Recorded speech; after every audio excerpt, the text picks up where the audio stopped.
Welcome back, dear viewers, and you still watching the Nile cruise. And beyond the titles and the decades of the public service, there is the word of the maid, light, texture, and silence.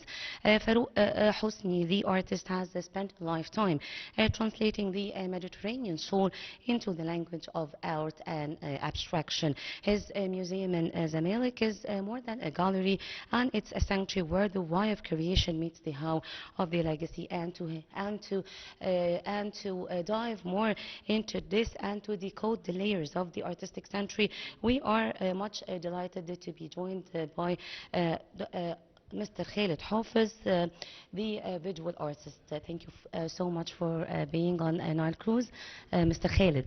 Thank you, Sahar, for this introduction and for having me with you. Thank you.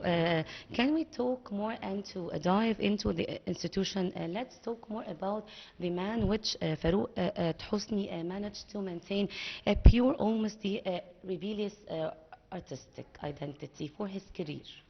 Well, Farouk Hosni, the artist, first and foremost, Farouk played two parts.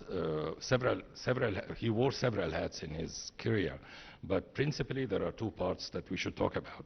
First, he as an artist, which comes first, actually. He started in the 60s, and he was among the, like you mentioned, the rebellious few who refused the standard forms of representation and was doing the what we call the Mediterranean spirit, the type of painting that was very much famous in the between Spain, Italy, France, and the Mediterranean region. We should also say that he's well built intellectually and culturally, because he's not just a painter. We can say that he's a scholar and philosopher. But as a young artist who started in the 60s, there was a lot of revolution in the mainstream thought. There was the May 1968 revolution, social revolution in France that swept the world. Farouk was part of that. Also, Egypt was moving in a political turmoil. For somebody who reads, who travels, who is open to the world, this was reflected on Farouk Hosni's paintings. This never stopped, because wearing the other hats as the official culture manager that he adopted in the late 60s when he directed the Asr Saqafat al-Anfushi in Alexandria, and moved to France, then Italy, across the 70s and 80s. This allowed him more exposure, and at the same time he acted as a bridge between the culture in Egypt and the French and Italian culture. Those are the two countries. When you read his book, the book that was made about him, I had the honor of having a lengthy interview with him for 23 pages. We spoke about those two cities and Cairo, the relationship between those three cities, the Mediterranean effect on his artistic practice, and in fact, even on his cultural management practice. It's natural today that he, at this stage of his career, to disseminate knowledge. For the past 5 decades, he's been producing knowledge. It's time to disseminate this knowledge through the museum that he opens to the public. He also created the prize for the young artists. So this is giving back. This is when I teach art and design, I always call this the artist's social responsibility. So we have an artist, we have a former manager, and now this persona gives back to community. Mr. Khaled, if you had to describe Mr. Farouk Hosni's brush work to someone seeing it for the first time, how would you define his specific delicate of abstraction? That's an excellent question, actually. Let's speak about art in the 20th century. It moved throughout several movements. Abstraction came as an ultimate act of rebellion against what is known as the structural state of society. Before that, like let's say in the late 19th century, beginning of 20th century, figuration was key figuration is what we know as, when you look at a painting, you can see figures, and you can see the social dynamics inside. What are those figures doing? You can see a landscape, you can see a seascape, or you can see people interacting. This has been the case of the painting history. Yes. In the 20th century, with 2 world wars, there was a rebellion against everything that is formal and everything that is structured. Abstraction came. In the 50s, there were several movements like abstract expressionism, like the color field painting in the United States. It left an impact, especially among young artists. Farouk Hosni was born during that time, in which even his adolescence and early formation as a painter, early formal studies as a painter, this was super attractive because it was like you being young, you're rebellious, you being young, you want to experiment and see the alternative possibilities of the fact of painting, what painting can deliver. When you look at Farouk Hosni here in his personal collection, you can see him as a figurative artist. There are landscapes and seascapes that he created earlier on in his career. This is a proof that the painter can paint and can actually represent realistically what they see. The abstraction was definitely affected by the Mediterranean, especially French and Spanish painting movements, particularly Antoni Tapiz, prominent Spanish artist that Farouk Hosni keeps in his collection, actually. He knew personally at one point in time. The painting, the abstraction here represents feelings, you know, like every brush movement, the movement represents a state. There is a physical act when you paint, very much different than when you represent people with delicate brush movements. When here we have what we call the gest. The gest is like the arm movement. You move physically with energy on the work. There is still the painter who balances between a brush stroke, a space that is painted, the underpainting, and he thinks also of the final outcome, how the viewer will interact with that. We can see layers, we can see lines. Here we can, you know, like comfortably say that there is an influence by a particular philosopher who came in the 20s of last century. His name is Roger Fry, who created what is known as formalism. In order to read a painting, you can appreciate either the line or the color or the space or the mass or the shadow and light. 1 or 5 or 2 or 5 or 3 or 5. He identified 5 pillars that you can appreciate the painting with. When you look at the works, the abstract works of Farouk Hosni, you can appreciate, you know, at least 3 or 4 of those in any one work. Yes. Mr. Khaled, also there is an important something. Why is it so vital for an artist to see or to stature to personally oversee the establishment of the museum of his own during his lifetime? And how does this presence or the direct presence change the energy of this place? Another excellent question, Sahar. You know, like not every artist is able to give back to society. Farouk Hosni is giving back to society. He believes that society, the Egyptian society, that was able to produce 4 Nobel Prizes in 30 years, gave the career of Farouk Hosni, put him in the limelight. Farouk Hosni, the society gave him fame. His people here made the name Farouk Hosni a brand. So Farouk Hosni is giving back. He has the privilege to be able to donate his property to society, to create this museum in order to educate younger peers. You know, like every country in the world, the more museums reflects on the civilization of the country. Yes. So Farouk Hosni gives the country back a museum of his work, but also of his collection. Yes. He has a collection of other Egyptian artists. You can say that we have the Museum of Modern Art in Cairo and several, you know, 2 other museums in Alexandria with great collections. Mahmoud Khalid collection also belongs to Cairo here, Yes. but with more and more museums given from artists, this adds to To the the brand art. of the country. Yes. This is soft diplomacy. This is, on the other hand, like what you cannot find in any other 22 Arab states.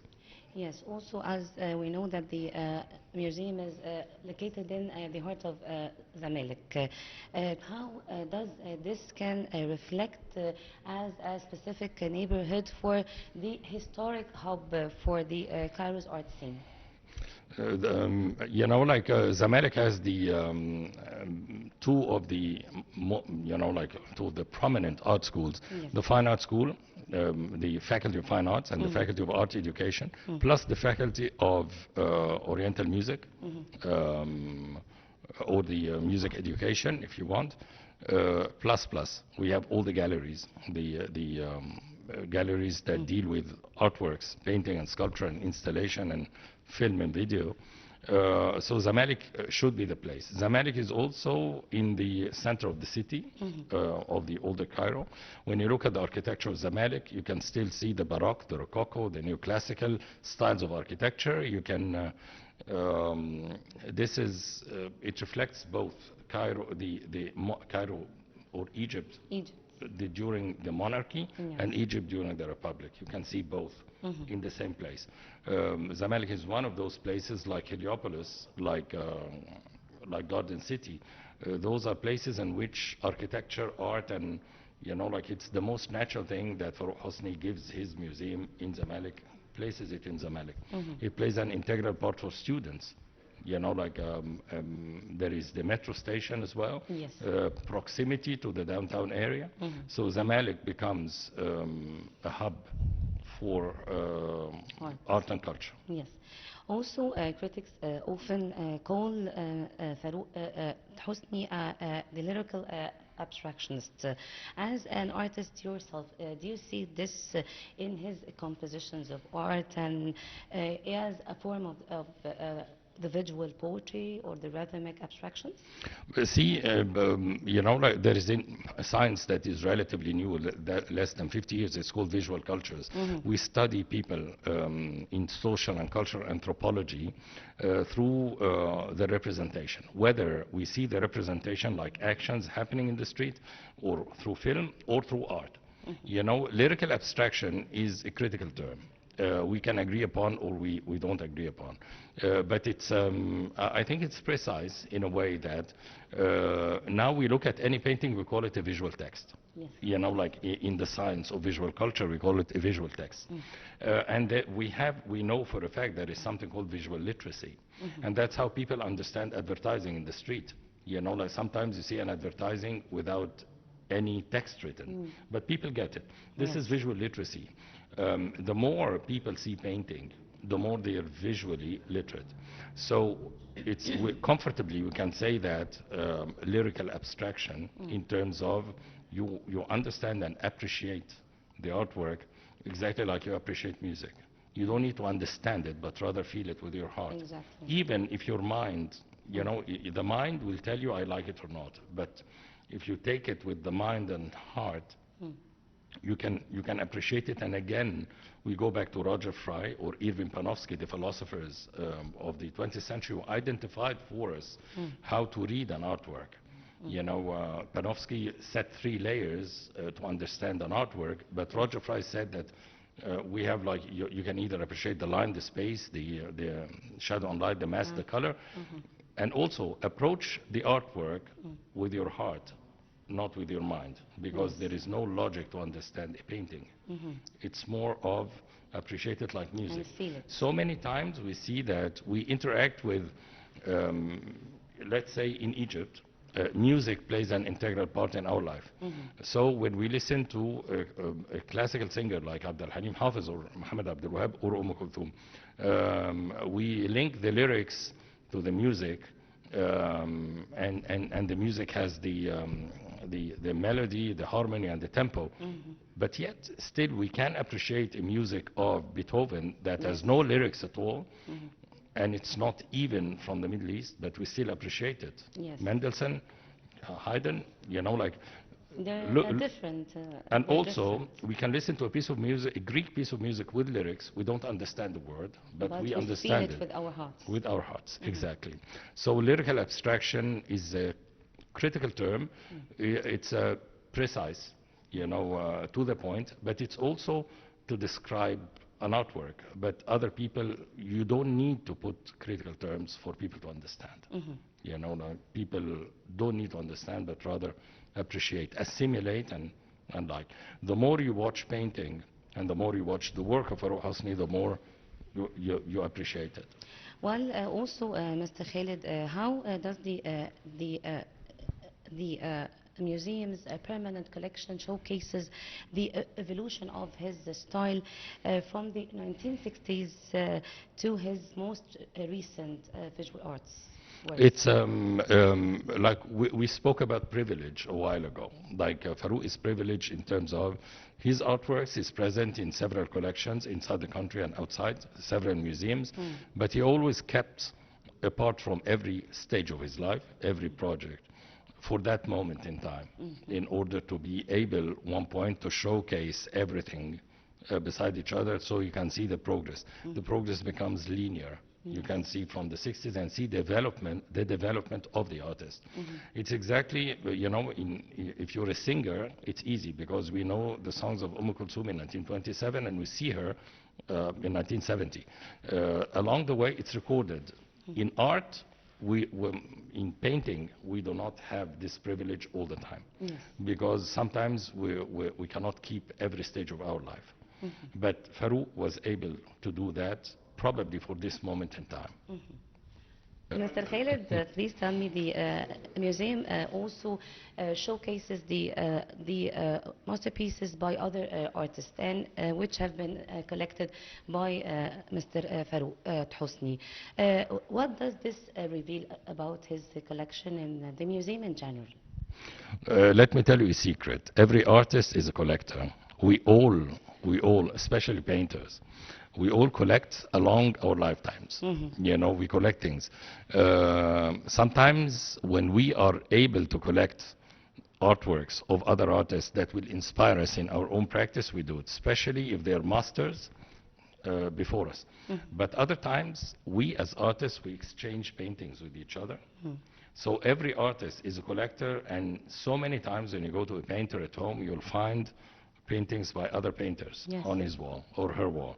So the thing is, with Farouk Hosni, because he was privileged as an artist, traveling the world, both as a painter for his own exhibitions, or as a minister of culture, because at one point in time he was this great figure who actually produced 400 libraries and cultural palaces and everything. So he was traveling, whether in duty or as an artist. Along those travels, every painter collects. So he collected. The importance is the pedagogic value, because when students of the fine art school or the applied art school in Giza or the art education school, they come visit right beside from Zamalek, they can see works it's impossible for them to see elsewhere unless they travel. This can affect also the Egyptian art movement in general. Definitely. By collecting a lot of showcases. But the museum belongs to society, but also students learn, because otherwise students read about those artists, but they're not able to see their original works. Farouk provides that. Farouk and the people like Farouk provide that. Okay. Also, the foundation is now famous for its annual art prizes. How has this initiative shifted the landscape of the young Egyptian creators in the last few years, in your point of view? Excellent question, because Farouk in 1989, Farouk was behind the creation of the Salon of Young Artists. With his management at the time, there was Ahmed Nawar, there was Ahmed Fouad Salim, there was several other managers that Farouk recruited for that purpose. And Farouk's, if you want, his principal objective was to actually get and train, both find and train younger artists and expose them to the international scene, so that within a few years we have artists who can compete on the international arena. So this project, I want to tell you that it's the only sustainable project up till today that happens every single year. This was the Salon of Young Artists. The problem is, now the project became super successful that every student and every graduate apply until the age of 35. So one single sustainable exhibition was not enough. Farouk comes again in retirement and creates a second prize for that. This prize allows more exposure to talented younger peers. I never call them students, they are younger peers, and allows at the same time those who are not discovered by one channel, they become discovered by another. And it's always encouraged because several other artists followed Farouk Hosni. Ahmed Nawar followed Farouk Hosni. Mohammed Abla followed Farouk Hosni, and they are giving prizes as well. So eventually, Farouk created a wave, a chain reaction that is happening from every older artist to give back to society and create a prize with their names. It adds to their legacy, but on the other hand, you know, it allows younger peers to be more discovered and benefit from more prizes. So this was paramount, and Farouk Hosni did it twice. He's the only person who was able to do it twice.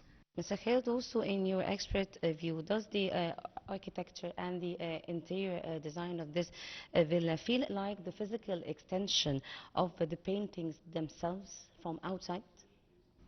I think Farouk Hosni's touch is everywhere here because Farouk is among, we call, how can I say that? I'm choosing my words now. He lives in style. There are people in Egypt who has always lived in style. Farouk lives in style. He lives his painting, he lives his art, he lives what he says. He leads by example. So you cannot produce those aesthetics and not complete it with architecture and with interior design. But his own touches guides the interior designer and the people who finish were able to do such exquisite finishing. It's state of the art. It's a private museum. When you look at private museums worldwide, more or less they'll be like this. But at the same time, you can say that there is the signature of Farouk Hosni on every corner of the place. So Farouk is giving a gift with his signature, three-dimensional gift. Not just the walls. It's everything that goes in here is signed Farouk Hosni. Mr. Khaled, Hafez, thank you so much for being on a Nile cruise, the visual artist and the author. Thank you so much. And ladies and gentlemen, a short break and we'll be right back. So stay tuned for the Nile cruise.